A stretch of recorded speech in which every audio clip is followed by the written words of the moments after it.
कांग्रेस नेता गुलाम नबी आजाद ने दिए राजनीति से संन्यास लेने के संकेत। कहा, हमको एक समाज में बदलाव लाना है। कि मैं मतलब समझ, जैसे मैंने कहा कि पॉलिटिकल पार्टीज का काम रहेगा 24/7 डिवाइड करना, बांटना, धर्म के नाम पे, कास्ट के नाम पे, वो मेरी पार्टी हो, दूसरे किसी पार्टी को, रीजनल हो, नेशनल, मैं किसी को माफ नहीं करूंगा। सिविल सोसाइटी को दिशा देना है, उसका वोट देने से कोई मतलब किसी को डाले, वो मैं नहीं कहता किसको वोट डालना, लेकिन हम प्यार से रहकर भी तो वही कर सकते। आचार्य कृपलानी और मिसेस कृपलानी दिन में अलग पार्टीज के खिलाफ काम करते थे, लेकिन रात को खाना तो मिसेस कृपलानी का काम था देना, घर चलाना तो मिसेस कृपलानी का था, लेकिन पॉलिटिकल पार्टीज अलग थे। क्या हम ये नहीं कर सकते आज कि पार्टियां हम अपनी अपनी पार्टी को दे दें, लेकिन शादी ब्याह मरने जीने में हम इकट्ठे हो, एक दूसरे के घर आ जाएं? क्या हम इकट्ठे नहीं कर सकते?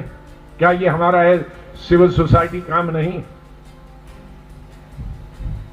क्या हमारा डेवलपमेंट का काम नहीं? क्या टैक्स देना हमारा काम नहीं? क्या इंडस्ट्री नहीं है तो हम उसको सबको उठ के आवाज देने का काम नहीं? अन्याय हो जाए, वो किसी भी धर्म का और जाति का हो, क्या ये हमारा काम नहीं है कि धर्म जाति अपनी जाए लेकिन अन्याय नहीं होने दे? एक ऐसी घटना हुई थी कुछ साल पहले, एक गुजर लड़की का रेप हुआ, मार दिया। कुछ लोग जब उनको पकड़ने गए तो कुछ पॉलिटिकल लोग उनको बचाने गए, जिनको सबसे पहले जाना था, चाहे था न्याय देना, लेकिन हिंदुस्तान खड़ा हुआ। हिंदुस्तान का मुसलमान नहीं, हिंदुस्तान के मुसलमानों को तो 99% ये मालूम ही नहीं है कि गुजर भी ट्राइब है, क्योंकि नेशनल लेवल, क्योंकि पूरे हिंदुस्तान में गुजर मुसलमान सिर्फ जम्मू कश्मीर में है और अमेठी में है, और कहीं नहीं है हिंदुस्तान। वहां हिंदू शेड्यूल ट्राइब, बाद में मुस्लिम भी आए, लेकिन हिंदुस्तान के हिंदू सिख ईसाई मुसलमान आपने देखा बंबई, कलकत्ता, हैदराबाद, साफ दिल्ली में मोमबत्तियां लेके हिंदुस्तान खड़ा हुआ। तो ये जम्मू ऐसा होना चाहिए, वो दलित के साथ हो, राजपूत के साथ हो, ब्राह्मण के साथ, मुसलमान के साथ हो, ईसाई के साथ। अगर ईसाई को कुछ हो गया तो सिर्फ ईसाई उठे, तो कितने घर हैं यहां, फिर आवाज कौन सुनेगा उनकी?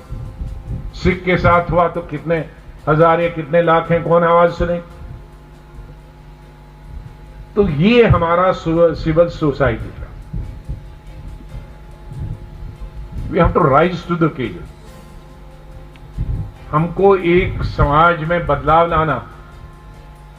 कभी कभी मैं सोचता, और कोई बड़ी बात नहीं, अचानक आप समझें कि हम रिटायर हो गए और समाज सेवा में लग गए,